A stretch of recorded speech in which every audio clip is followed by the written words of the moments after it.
Health குரு நேயர்களுக்கு வணக்கம். எல்லாருக்குமே ஹாப்பி நியூ இயர். நியூ இயர்னு வந்துட்டாலே ரெசல்யூஷன் எடுத்துருவோம்ல. ஸோ அந்த ரெசல்யூஷன்ல வந்து வெயிட் லாஸ் பண்ணணும், அப்புறம் வந்து மெடிடேட் ஸ்டார்ட் பண்ணணும், நல்லா ஒர்க் அவுட் பண்ணணும், ஹெல்த்தியா இருக்கணும் அப்படின்னு வந்துரும்ல. ஸோ மெடிடேஷன் எடுத்துக்கிட்டோம்னா யோகா அது கூடவே ஆட்டோமேட்டிக்கா வந்துரும்.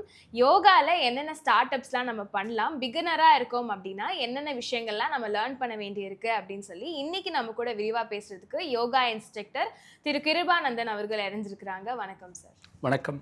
எப்படி இருக்கீங்க சார்? ரொம்ப நல்லா இருக்கேன். Same to you. இன்றைக்கி அற்புதமான ஒரு நியூ இயர்க்கு அப்புறம் நம்ம வந்து சந்திக்கிறோம். ஆமாம். ஹெல்த்து அப்படின்னு நம்ம சொல்லும்போது பொதுவாகவே WHO ரிப்போர்ட் சொல்கிறாங்க, ஹெல்த்தாக இருக்கிற அப்படின்னா டிசீஸ் இல்லாமல் இருந்தால் மட்டும் கிடையாது, சொசைட்டியில் அவருக்கு நல்ல பெயர் இருக்கணும், அதே நேரத்தில் அவருடைய கேரக்டர்ஸ் நல்லா இருக்கணும், சமூகத்தில் அவருக்கு ஒரு அங்கீகாரம் கிடைக்கணும். இது முழுமையாக இருந்தால் மட்டும்தான் அவங்க வந்து health person, complete health person சொல்கிறாங்க, WHO சொல்கிறாங்க, அது வேர்ல்டு ஹெல்த் ஆர்கனைசேஷன். அதே மாதிரி நாம் எல்லோரும் ஹெல்த்தியாக இருக்கணும் அப்படின்னா எல்லாத்துலேயுமே நம்ம இருக்கோமா அப்படின்னு நம்ம சொல்கிறோம். நீங்கள் ஆரம்பிக்கும் போதே சொன்னீங்க வெயிட் ரிடக்ஷன், வெயிட் லாஸ், அதை பற்றி பேசலாம் அப்படின்றீங்க. இன்றைக்கி நம்ம வந்து வெயிட் லாஸ்க்கு நிறைய அட்வைஸ் வந்துட்டு தான் இருக்குது. ப்ரோட்டீன் நிறைய எடுத்துங்க, ப்ரோட்டீனை மட்டுமே நிறைய எடுத்துங்க, அப்புறம் வந்து ஒரு ஒரு பர்டிகுலர் ஃபுட்டை மட்டும் நிறைய எடுத்துக்கணும், மற்றதெல்லாம் வந்து வெயிட் ரிடக்ஷன் கிடைக்கும் அப்படின்லாம் சொல்கிறாங்க. யோகாவில் நம்ம என்ன பண்ண போகிறோம் அது முதல்ல பார்ப்போம், அப்புறம் உணவு பற்றி பார்க்கலாம். Okay sir. அது வந்து இப்போது எந்த ஏஜ் குரூப்லேருந்து நம்ம அது பண்ண போகிறோம்? நம்ம ஒரு பெண்களுக்கு பண்ண போகிறோமா, இல்லை ஆண்களுக்கு அது வெயிட் ரிடக்ஷனாக, என்ன மாதிரி வயதினர்களுக்கு அது வந்து ஒத்து வருது? இப்போ பொதுவாக வந்து வெயிட் ரிடக்ஷன் சொன்னால் சில பேர் எனக்கு வந்து உடம்புலாம் நல்லா தான் இருக்குது, கொஞ்சம் லைட்டாக பில்லி கொஞ்சம் பெருசாக இருக்குது, இதை வந்து குறைச்சா நல்லாயிருக்கும், தொப்பை பெருசாக இருக்குன்றாங்க. இப்போ அது வந்து வெயிட் ரிடக்ஷன் அப்படின்னு நம்ம சொல்லுவோம். இல்லை நான் உடம்பு ஃபுல்லாகவே எனக்கு வெயிட் அதிகமாக தான் இருக்குது, உடம்பே தான் வெயிட்டாக இருக்குது, அதை எப்படி குறைக்கிறது அப்படின்னு சொல்லுவாங்க. இன்னும் சில பேர் என்ன நினைக்கிறாங்க அப்படின்னா, என்னுடைய அந்த மாஸ் இது சொல்லுவாங்க, இண்டெக்ஸ்ன்னு சொல்லுவாங்க, அந்த எடைக்கு தகுந்த மாதிரி வெயிட் இல்லை, ஜாஸ்தியாக இருக்குது, அதனால் நான் குறைக்கணும். இல்லை பார்க்கும்போதே எனக்கு கொஞ்சம் பிடிக்கல, இன்னும் கொஞ்சம் ஸ்லிம்மாக இருந்தால் நல்லாயிருக்கும் அப்படின்னு சொல்லுவாங்க. இப்போது இது மாதிரி வெரைட்டி இருக்காங்க. இப்போ எல்லாருக்குமே நம்ம என்ன சொல்கிறோம் அப்படின்னா, உடம்பு முழுக்க ஒர்க் பண்ணால் மட்டும்தான் வெயிட் ரிடக்ஷன் நம்ம சொல்ல போகிறோம். எல்லோரும் நினச்சிட்டு இருக்காங்க பர்டிகுலர் இது மட்டும் பாயிண்ட் ஆர்கன்ஸ் மட்டும் நம்ம பண்ணுறது இல்லை. ஓவரால் ஹெல்த் அப்படின்னு பார்த்தா உடம்பு உச்சந்தலை முதல் உள்ளங்கால் வரைக்கும் நம்ம வந்து ஒர்க் அவுட் பண்ணணும். அதுதான் உண்மையான வெயிட் ரிடக்ஷன். நான் சொல்கிற பாயிண்ட் புரியும்னு நினைக்கிறேன். இதில் ஏதாவது சந்தேகங்கள் இருக்கா? வெயிட் ரிடக்ஷன் அப்படின்னு எடுத்துக்கிட்டோன்னா நிறைய பேருக்கு வந்து ஃபேட்டை பேர்ன் பண்ணால் போதும் அப்படின்னு இருக்கும். நிறைய பேருக்கு டைஸில் வந்து ஃபேட் அதிகமாக இருக்கும், கையில் வந்து ஃபேட் அதிகமாக இருக்கும். அவங்களுக்கு வந்து ஜிம் ஒர்க் அவுட்ஸ் தாண்டி இன்னொரு மெடிடேஷன் அப்படின்னு எடுத்துக்கிட்டோன்னா அவங்களுக்கு வந்து மெயினாக யோகா வந்துடுது. ஸோ யோகாவில் வந்து நம்ம இந்த மாதிரி பாயிண்ட் வச்சு இப்போ எனக்கு டை கம்மி ஆகணும், என்னோட டைஸ் என்னோட ஆர்ம்ஸ்லாம் கம்மி ஆகணும் அப்படின்னா அதுக்கேற்ற யோகா எது சார்? அதாவது நான் ஏற்கனவே ஃபஸ்ட்டு சொன்னது தான் ஓவரால் பெனிஃபிட் அப்படின்னு நம்ம போகிறோம். அதாவது ஃபஸ்ட்டு வந்து நீங்கள் நினைக்கிற மாதிரி வெறும் பில்லி கம்மியாகிறது, இல்லை கையில் உள்ள தசைகள் கம்மியாகிறது அப்படி இல்லாமல் எல்லாத்துக்குமே பொதுவானதாக இருக்கக்கூடிய ஆசனங்கள் இருக்குது. அதில் வந்து நம்ம பண்ண புஜங்காசனா, கோப்ரா போஸ்ன்னு சொல்லுவாங்க, அது நம்ம பயிற்சி எடுத்துக்கலாம்.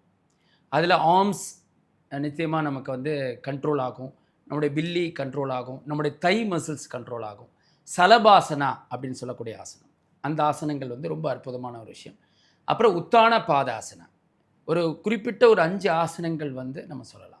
ஒன்று வந்து புஜங்காசனா, கோப்ரா போஸ், அடுத்தது பார்த்திங்கன்னா நம்முடைய சலபாசனா சொல்லக்கூடிய வெட்டுக்கிளி ஆசனம்னு தமிழில் சொல்லுவாங்க, அந்த ஆசனம்.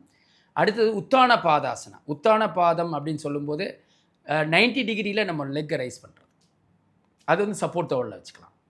அடுத்தது இன்வெர்டட் ஆசனா, 4வது வகையில் நம்ம பார்க்கும்போது இன்வெர்டட் ஆசனா, அதில் வந்து சிரசாசனம், அப்புறம் வந்து சர்வாங்காசனம், அலாசனம், இந்த வகையில் பண்ணலாம். இந்த ஆசனங்கள் எல்லாமே வந்து வெயிட் ரிடக்ஷன் ரொம்ப ஹெல்ப் பண்ணும். வெறும் வந்து ஸ்லீப்பிங் போஸ்லேயே பண்ணாமல் ஸ்டாண்டிங்லையும் சில ஆசனங்கள் பண்ண போகிறோம். வெறும் வெயிட் ரிடக்ஷன் அப்படின்னு நம்ம சொன்ன மாதிரி அதோடு கனெக்ட் ஆகிறது மைண்டு வந்து இதோட கனெக்ட் பண்ணுது. நம்ம என்ன தான் வெயிட் ரிடக்ஷன் பண்ணால் கூட, என்ன தான் நம்ம ஃபுட்டு கண்ட்ரோலாக இருந்தால் கூட திரும்பவும் நமக்கு ஒரு பிரச்சனை வந்துகிட்டே இருக்குது. எதனால் நீங்கள் சொல்லுங்கள், எதனால் வருது? ஃபுட்டுனால, நம்மளோட கட் ஹெல்த் நம்ம நல்லா பார்த்துக்காததுனால மெயினாக. அப்பார்ட் ஃப்ரம் தட் நம்முடைய லைஃப் ஸ்டைல் பேட்டர்ன், நம்ம இப்போ ஏதாவது ஒரு விஷயம் நம்ம மைண்டை வந்து அஃபெக்ட் பண்ணுது, அதனால நம்ம என்ன பண்ணுவோம்னா மைண்ட் லெவலில் அஃபெக்ட் ஆனால் கூட நம்ம பாடி வந்து அதாவது வெயிட் இன்க்ரீஸ் ஆகலாம் அல்லது டிக்ரீஸ் ஆகலாம், ரெண்டுமே நடக்கும். சில பேருக்கு அந்த டென்ஷனில் நிறைய சாப்பிடுவாங்க, சில பேர் சாப்பிட மாட்டாங்க. இது ரெண்டு விஷயமும் நடக்கும். இந்த எஸ்டீம் இருப்பாங்க, அந்த எஸ்டீம் இருப்பாங்க. அப்போ இதனாலேயும் நமக்கு வந்து பாடி வெயிட் வந்து லாஸ் ஆகிறது அல்லது கெயின் ஆகிறது, ரெண்டுமே நடக்கும். இப்போ இவங்களுக்கு மெடிடேஷன், அப்போ ஆசனங்கள் மட்டும் இல்லாமல் நம்ம மெடிடேஷனும் நம்ம பண்ணுறோம். அப்போ மெடிடேஷன் சொல்லும்போது நிறைய டைப் ஆஃப் மெடிடேஷன் இருக்குது. அது எது சிம்பிளாக பண்ணுறதுன்னா மூச்சை கவனிக்கிறது தான் மெடிடேஷன். கண்ணை மூடிட்டு உட்காரணும், தாட்ஸ் வருதா, தாட்ஸை பற்றி கவலைப்படக்கூடாது. ஜஸ்ட்டு சின் முத்ரா, சிம்பிள் முத்ரா வந்து சின் முத்ரை தான். கண்ணை மூடிட்டு ப்ரீத்தை லிசன் பண்ணணும். எடுத்த உடனே ப்ரீத்தை லிசன் பண்ண முடியாது, தாட்ஸ் வரும். உடனே தாட்ஸ் வந்தோடனே ஆர்டர் பண்ணணும் மைண்டுக்கு, நான் வந்து மெடிடேஷனில் இருக்கேன், நான் வந்து ஃபோக்கஸ் என்னுடைய ப்ரீத்திங் தான், without any other distraction, my focus in breath in breath out, I don't bother those thoughts அப்படின்னு மைண்டுக்கிட்ட நம்ம வந்து இன்ஸ்ட்ரக்ட் பண்ணுறோம், ஆர்டரிங் கொடுக்குறோம். இது மாதிரி ஆர்டரிங் கொடுத்துட்டே இருந்தால் என்ன ஆகும்னா ஸ்டாப் ஆகிடும். அப்போ மைண்ட் வந்து காம் ஆனோடனே மெடிடேஷன் ஸ்டார்ட் ஆகிடும். அதுக்கே நமக்கு 1 மந்த் ஆகிடும். அப்போ மெடிடேஷன் மூலமாக மைண்டை கண்ட்ரோல் பண்ணுறோம். மைண்டு கண்ட்ரோல் ஆச்சுன்னா ஃபிசிக்கல் எக்ஸசைஸ்ன்னு சொல்கிற இந்த ஆசனங்கள், இது ரெண்டும் கண்ட்ரோல் ஆன பிறகு ஃபுட்டு அடுத்தது. இப்படி தான் நம்ம வந்து வெயிட் ரிடக்ஷனுக்கு நம்ம ப்ராக்டிஸ் பண்ணுவோம்.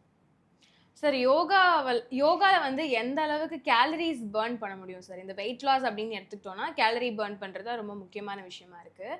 ஸோ அது மாதிரி யோகாவில் வந்து இந்த ஸ்பெசிஃபிக் இது பண்ணிங்கன்னா, இந்த ஸ்பெசிஃபிக் முத்ரா பண்ணிங்க அப்படின்னா உங்களுக்கு வந்து கேலரி பர்ன் ஆகும் அப்படின்னு ஏதாச்சும் இருக்கா? இருக்குது. முத்திரைகள் அப்படின்னு பார்த்தீங்கன்னா இது வந்து பஞ்ச பூதங்களானது நம்மளோட உடம்பு. உடம்புவே பஞ்சபூதம். இந்த விரல்கள் பார்த்தீங்கன்னா ஒவ்வொன்றும் ஒரு பூதத்தை குறிக்குது. இது வந்து ஃபயர், இது வந்து தம் ஃபிங்கர் ஃபயர். இண்டெக்ஸ் ஃபிங்கர் பார்த்தீங்கன்னா காற்று, விண்டு. மிடில் ஃபிங்கர் அப்படின்னு ஆகாஷ், இது வந்து எர்த்து, பூமி அல்லது மண் அப்படின்னு சொல்லுவாங்க. இது வந்து வாட்டர், லிட்டில் ஃபிங்கர். இந்த 5 பூதங்கள் ஆனதான் இந்த உடம்பு. இந்த ஃபிங்கர் மூலமாக பண்ணும்போதும் வெயிட் ரிடக்ஷன் நடக்குது. ஓகே, நிச்சயமாக. ஆனால் இதை எப்படி பண்ணுறோம் அப்படின்னா ஸ்டார்ட் பண்ணுறாங்க இப்போ தான் பிகினர்ஸ் அப்படின்னா, எல்லாமே நம்ம ஏற்கனவே சொல்லியிருப்போம், குரு முன்னாடியே தான் பண்ணணும். குருவோடைய ஆலோசனைகள், இப்போ நான் எது சொன்னாலும் அவங்க எந்த லெவலில் இருக்காங்கன்னு நமக்கு தெரியாது. அதனால் அருகில் இருக்கக்கூடிய யோகா இன்ஸ்ட்ரக்டரை அணுகி அவங்ககிட்ட ஆலோசனை பெறணும். அவங்க என்ன முதல்ல பண்ணணும் அப்படின்னா, முதல் முத்திரைன்னு பார்த்தீங்கன்னா இந்த முத்திரை தான். அதாவது நம்முடைய ரிங் ஃபிங்கர் கீழே ஒரு சின்ன கோடு இருக்குது, தம் ஃபிங்கரால் லைட்டாக ப்ரெஷர் கொடுத்தா ப்ரெஷ் பண்ணணும். ஆமாம், இது வந்து சுத்திகரிப்பு முத்திரை. இது பேரே வந்து சுத்திகரிப்பு முத்திரை. நம்ம பாடிக்குள்ளே ஏற்கனவே நிறைய டாக்ஸின் இருக்குது, நிறைய மைண்ட் லெவலில் கன்ஃபியூஷனாக இருக்கும், எது சரின்னு எது தப்புன்னு தெரியல, நிறைய பார்க்குறாங்க வீடியோஸ்லாம், என்ன சொல்கிறீங்க, அதனால எது கரெக்டுன்னு தெரியாது. ஃபஸ்ட்டு அதை வந்து கிளாரிட்டி பண்ணுது.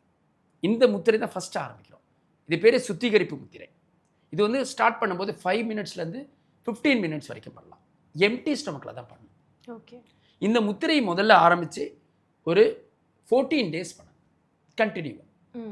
இந்த முத்திரை பண்ணணும். இப்படி வச்சுக்கலாம், தொட மேலே வச்சுட்டு கண்ணை மூடிட்டு ஒரு 5 டைம்ஸ் இன்ஹேல் அண்ட் எக்ஸேல் பண்ணணும். அதுக்கப்புறம் கண்ணை மூடிட்டு அதே தான், தாட் இல்லாமல் நம்முடைய ஃபோக்கஸ் வந்து ப்ரீத்திங்கில் இருக்கணும். அவ்வளோதான். எம்டி ஸ்டொமக்கில் பண்ணால் நல்லது. இதான் ஃபஸ்ட்டு நம்ம செய்யக்கூடியது, டாக்ஸினை எக்ஸ்க்ரீட் பண்ணுறதுக்கான முத்திரை.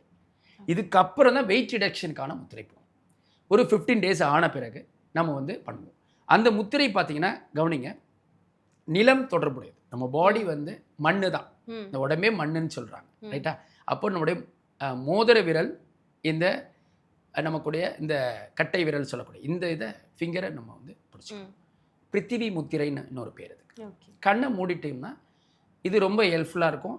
இது வந்து பேர்ன் பண்ணுது, அன்வான்ட் ஃபேட்டை குறைக்குது, தேவையற்ற கொழுப்புக்கள் மட்டும் இல்லை, கட்டிகள் நம்ம பாடியில் வந்து ஃப்ளேமிங் சொல்லுவாங்க, நடக்கணும், ஆட்டோமேட்டிக்காக நடக்கும், அதெல்லாமே கண்ட்ரோல் பண்ணுது. இந்த முத்திரையில் நம்ம ஒரு இனிஷியலாக 5 மினிட்ஸ், இன்னும் கொஞ்சம் நல்லா பண்ண முடியும்னா 10 மினிட்ஸ், இன்னும் நல்லா பண்ணலாம் 15 மினிட்ஸ், 3 டைம்ஸ் பண்ணலாம். Morning before sunrise, in between, அதாவது 12 o'clockனு வச்சுங்க, அதாவது கரெக்டாக வெயில் நேரத்துலேயே பண்ணலாம். ஈவினிங் 6 o'clock, 6 to 7, 7:30க்குள்ளே 3 வேளை பண்ணலாம். 3 வேளை பண்ணும்போது பிஃபோர் ஃபுட்டு, ஆஃப்டர் ஃபுட்டு எடுத்துக்கிட்டிங்கன்னா 3 to 4 ஹவர்ஸ்க்கு அப்புறம் பண்ணுங்க. இது மாதிரி முத்திரைகள் பண்ணுறதன் மூலமாக நம்முடைய ஃபேட்டை வந்து நிச்சயமாக ரிடக்ஷன் நிச்சயமாக இருக்கும். சார் வெறும் சூரிய நமஸ்காரம் பண்ணா வந்து நம்மளுக்கு வெயிட் லாஸ்க்கு ஹெல்ப் பண்ணுமா? சூரிய நமஸ்காரம் வந்து இப்போ எனக்கு வந்து ஆசனங்கள் பற்றின கொஞ்சம் கம்மியாக இருக்குது நாலேஜ், தெரியல. அதனால் என்னால் சூரிய நமஸ்காரம் பண்ண முடியும் அப்படின்னா பிகினர்ஸ் நிச்சயமாக சூரிய நமஸ்காரம் பண்ணலாம். ஆனால் சூரிய நமஸ்காரமே 1 hour பண்ணணும். அது எப்படி பண்ணணும் அப்படின்னு பார்த்தீங்கன்னா ஒரு ஒரு ரவுண்டு நம்ம பண்ணுறோன்னு வச்சுங்களேன். ஒரு ஒரு ரவுண்டு பண்ணும்போது அந்த 1 hourக்கும் ஒரு சின்னதாக ஒரு பிரேக் எடுக்கணும். 5 to 10 செகண்ட் ஒரு ரவுண்டு பிடிக்கிறீங்க, 12 ஸ்டெப்ஸ் ஒரு ரவுண்டு. அது மாதிரி 1 hour அப்படின்னு அப்ராக்சிமேட்டாக பார்த்தீங்கன்னா அவங்களுடைய இதை பொறுத்து இருக்குது, பயிற்சியை பொறுத்து இருக்குது. அது மாதிரி ஒரு 10 செகண்ட் 20 செகண்ட்ஸ் ரெஸ்ட் எடுத்துகிட்டு 1 hour பண்ணால் கூட வெயிட் ரிடக்ஷன் நடக்கும். ஆனால் இட் வில் டேக் டைம். எடுத்த உடனே அந்த ரிசல்ட் வராது. ஏன்னா அந்த 1 hour பண்ணணும்ல, நமக்கு ரெஸ்ட் எடுக்கணும். அப்போ அந்த ரெஸ்ட் எடுத்து இன்பிட்வீன் டைமில் நம்ம பண்ணோம்னா நிச்சயமாக அதற்கும் நிச்சயமான ஒரு பலன்கள் உண்டு. சார் யோகா பற்றின நிறைய விஷயங்கள் வந்து மக்களுக்கும் சரி எங்களுக்கும் சரி சொல்லியிருக்கீங்க. எங்களோட அரங்கத்துக்கு வந்ததுக்கு ரொம்ப நன்றி சார். வாழ்க வளமுடன். இந்த அற்புதமான வாய்ப்பினை நல்கிய நம்முடைய ஹெல்த் குரு சேனலுக்கு மனமார்ந்த நன்றிகள். வாழ்க வளமுடன்.